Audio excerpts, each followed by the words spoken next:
Queridos irmãos, a paz do Senhor, estamos novamente aqui neste dia, deste mês de maio, para trazer uma palavra da parte de Deus para os nossos corações. E quero tomar como base o que se encontra em Números, livro de Números, capítulo 21, versículos 4 a 9, que diz assim: Então partiram do Monte Or, pelo caminho do Mar Vermelho, a rodear a terra de Edom. Porém, a alma do povo angustiou-se neste caminho, e o povo falou contra Deus e contra Moisés: Por que nos fizeste subir do Egito, para que morrêssemos neste deserto? Pois aqui não nem pão nem água há, e a nossa alma tem fastio deste pão tão vil. Então o Senhor mandou entre o povo serpentes ardentes que morderam o povo, e morreu muito povo de Israel. Pelo que o povo veio a Moisés e disse: Havemos pecado, porquanto temos falado contra o Senhor e contra ti. Ora ao Senhor que tire de nós estas serpentes. Então Moisés orou pelo povo, e disse o Senhor a Moisés: Faze uma serpente ardente e põe-na sobre uma haste, e será que viverá todo mordido que olhar para ela. E Moisés fez uma serpente de metal e pô-la sobre uma haste. E era que, mordendo alguma serpente alguém, olhava para a serpente de metal e ficava vivo. Meus amados irmãos, eu quero trazer um tema muito importante para a igreja dos últimos dias, e quero colocar um tema nesta palavra de edificação. E o tema é: Neustã está em nosso meio. Nós temos visto aqui como o povo se rebelou contra a palavra de Deus, desobedeceu a palavra de Deus, não deu crédito ao verdadeiro amor de Deus por eles, que os havia tirado do Egito, e agora murmurou contra o líder que Deus estabelecera. E a Bíblia vai dizer que por causa desse pecado, da desobediência, da murmuração, Deus enviou serpentes ardentes, serpentes venenosas, que mordiam o povo. Aquele que era picado morria. Então o povo se arrependeu e disse: Havemos pecado contra o Senhor e contra ti, Moisés. Moisés agora ora ao Senhor para que vivamos. Então Moisés vai orar a Deus, e Deus diz então: Moisés, faz uma serpente de bronze, e todo aquele que olhar para ela viverá. Aqui, meus irmãos, nós vemos a ofensa, a desobediência a Deus e o desrespeito ao seu líder, o líder que Deus estabeleceu, Moisés. E por causa disso veio o juízo de Deus sobre aquela congregação, sobre aquele povo. Serpentes venenosas começaram a matar o povo. Mas aí houve arrependimento. O povo disse: Havemos pecado, Moisés. Pecamos contra o Senhor e contra ti. E aí a Bíblia diz que aquele episódio vai manifestar então a misericórdia de Deus por aquela congregação. O arrependimento trouxe a misericórdia.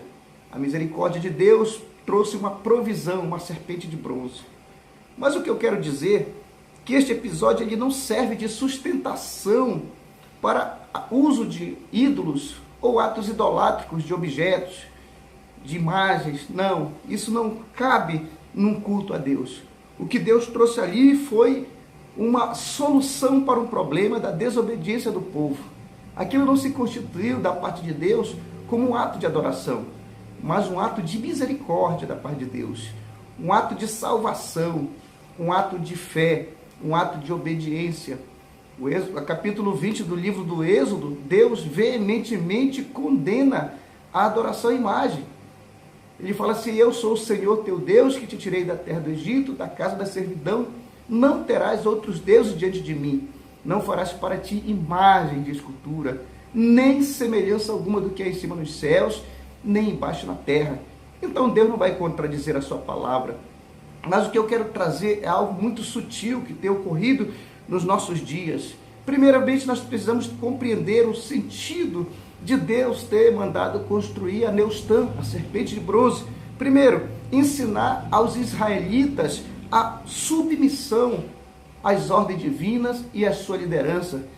Também aquele episódio da rebelião levou o povo a reconhecer que eles tinham sido insubmissos e rebeldes à voz de Deus. E aqueles que olhassem então agora com submissão, com fé e com obediência, seriam curados. Segundo, trazido essa simbologia de Neustã, foi trazida a lume pelo próprio Senhor Jesus. No Evangelho de João, no capítulo 3, versículos 14 e 15, Jesus assevera dizendo: e como Moisés levantou a serpente no deserto, assim importa que o Filho do Homem seja levantado, para que todo aquele que nele crê não pereça, mas tenha a vida eterna.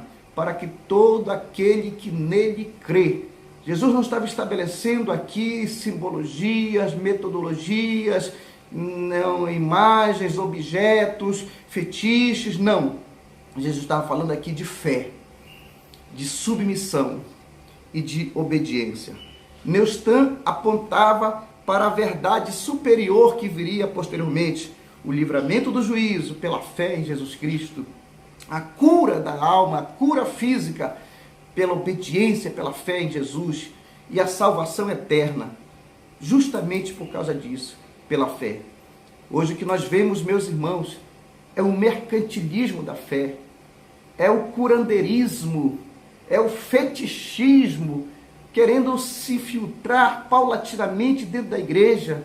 Pessoas usando os objetos, a Neustã está no nosso meio, através de objetos, de rosas, de vassouras, de sal grosso e de tantas outras invencionices que têm furtado do coração do povo de Deus esta submissão à verdade bíblica, essa submissão à palavra de Deus, essa submissão e essa obediência ao mandado do Senhor Jesus Cristo, porque a Bíblia diz que a nossa fé, Paulo escreve aos Romanos, dizendo que a fé vem pelo ouvir, e o ouvir a palavra de Deus. Mas o povo está correndo atrás de misticismo, e os mercantilistas estão se aproveitando dessa inocência do povo, das ovelhas, para vender a fé. Nós combatemos muitos anos, o protestantismo combateu muitos anos a venda de indulgência pela igreja romana. E agora nós estamos vendo Neustã entrando no nosso meio pelo mercantilismo, pela desobediência à palavra de Deus, pelo mercenarismo da fé, pessoas vendendo objetos, vendendo pedaços de pano para estimular a fé dos crentes. Não, irmão, vamos quebrar Neustã do nosso meio. Tanto é que a Bíblia registra que quando Ezequias restaurou todo o reino na adoração a Deus, trouxe de volta o povo à adoração a Deus, a primeira coisa que ele fez foi destruir Neustã. E Ezequias jamais disse que Neustã era um objeto de adoração, não. Ele falou a palavra Neustã, que significa pedaço de bronze, ou seja, não tem valor nenhum segundo as verdades eternas. Nós temos que parar, meus irmãos, nós temos que abrir nossos olhos, porque existem muitos místicos querendo influenciar nossa igreja, o povo de Deus. Nós temos que crer pela fé. A carta aos Hebreus, no capítulo 11, versículo 1 em diante, vai dizer que a nossa fé, ela é espiritual, ela não é palpável, ela é uma fé espiritual que crê nas verdades bíblicas, que crê na palavra de um Deus que não mente. A palavra de Deus fala em Números que Deus não é homem para que minta. Se nós temos que crer pela fé, nós temos que viver pela fé, nós temos que acreditar pela fé. A palavra aos Hebreus 11 diz que a fé, ela é o firme fundamento das coisas que se não veem. Que se não veem, irmãos. Nós não precisamos estar baseados em objetos, em símbolos, né? A gente tem notícia de pessoas que usam até uma varinha, assim, para descobrir pecado dos outros. Isso é, irmãos, misticismo. Isso não é da parte de Deus, é coisa diabólica, né? Outros estão usando o óleo, a bel prazer, para criar doutrinas errôneas que não tem nada a ver com a palavra de Deus. Irmãos, o óleo foi usado no Antigo Testamento para ungir reis, sacerdotes e profetas. E no Novo Testamento, aquilo já apontava, irmãos, como uma figura do Espírito Santo sobre a vida do homem que é escolhido por Deus.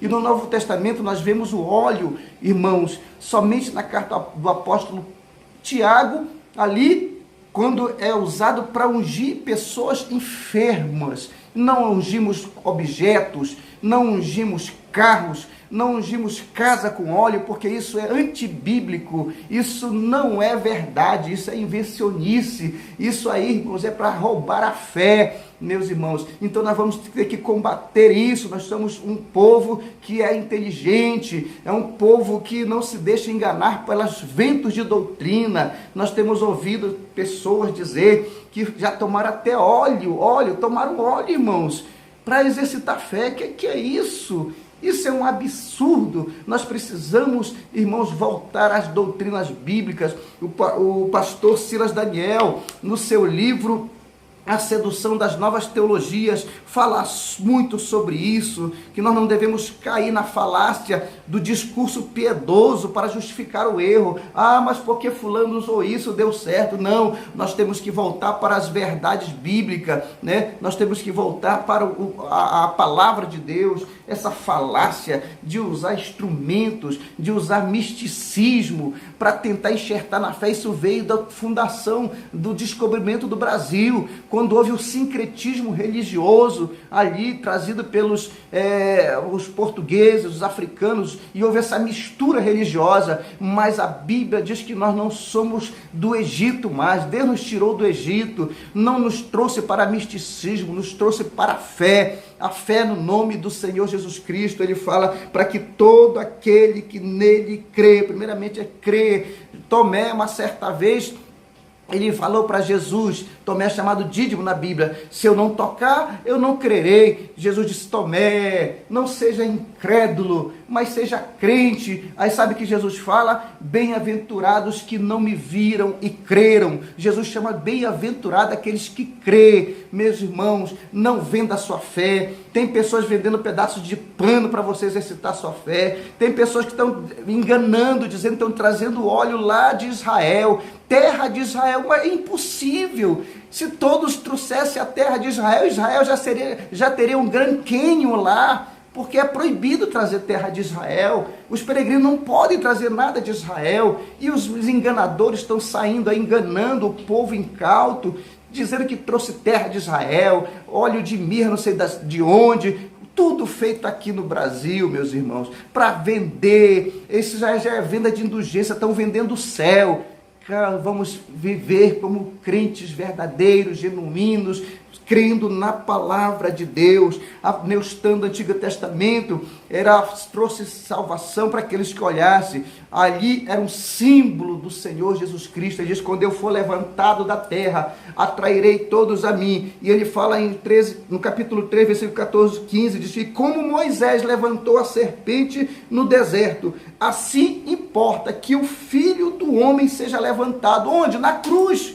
É na cruz. O apóstolo Paulo diz que lá na cruz, Jesus despojou os principados e as potestades, os demônios, triunfou sobre eles. E sabe o que ele fez? Ele rasgou o escrito de dívida que nós tínhamos com Deus, e lá na cruz ele cravou para perdoar os nossos pecados, para sarar nossas feridas, para salvar as nossas almas. Nós não precisamos de objetos de culto. Na Bíblia fala, meus irmãos, o Senhor Jesus, quando ele encontra uma certa mulher lá da cidade de Samaria, da aldeia de Sicar, ela começa a questionar com ele, perguntando: Senhor, vocês judeus dizem que a salvação vem de Israel, que a verdadeira adoração é lá no templo de Jerusalém, nossos pais dizem que aqui nesse monte de Samaria, afinal quem está certo? Jesus falou desta forma: agora e a hora já chegou em que os verdadeiros adoradores adorarão o Pai em espírito e em verdade. E esses adoradores é que Deus está procurando, não adoradores de objetos, não aqueles que se apoiam em objetos, em amuletos, em fetiches, não aqueles que se apoiam em símbolos. Está cheio de símbolos, e com isso quem está se aproveitando disso é a nova era, irmão, a New Age, um movimento filosófico, sincretista, que quer unir todas as religiões numa única só. isso é a religião do anticristo, o ecumenismo, mas nós ainda somos protestantes, nós baseamos nossa fé pela palavra, a nossa regra de fé e prática é a palavra, o nosso alvo é Jesus Cristo, nós não estamos aqui para combater com A ou B, nós estamos aqui para combater com a verdade. Na verdade, Jesus fala, nada há contra a verdade, senão em favor da verdade. Então, meus irmãos, acorde. Quando vier alguém na sua casa com práticas estranhas de óleo, de objetos, de isso, de aquilo outro, não aceite na sua casa, porque isso é heresia, isso é coisa do diabo, do maligno, que quer roubar a tua fé. A fé, eu volto a afirmar novamente, ela é espiritual. A fé vem pelo ouvir, e ouvir a palavra de Deus. Quantas pessoas foram salvas? Quantas pessoas foram curadas? Quantas pessoas foram libertas ao ouvir somente a palavra de Deus? Cornélio, por exemplo, lá em Atos dos Apóstolos, diz que quando Pedro pregava a palavra, o Espírito Santo caiu sobre aquela família e todos foram cheios do Espírito Santo pela fé e pela pregação da palavra. Que nós possamos, meus irmãos, acordar, porque Jesus falou, muitos virão em meu nome nos últimos dias, dizendo, sou eu, mas não acredite. Faça que nem os crentes de Bereia, consulte a palavra, se vê se tem fundamento bíblico. Quantas vezes, irmãos, estamos sendo enganados?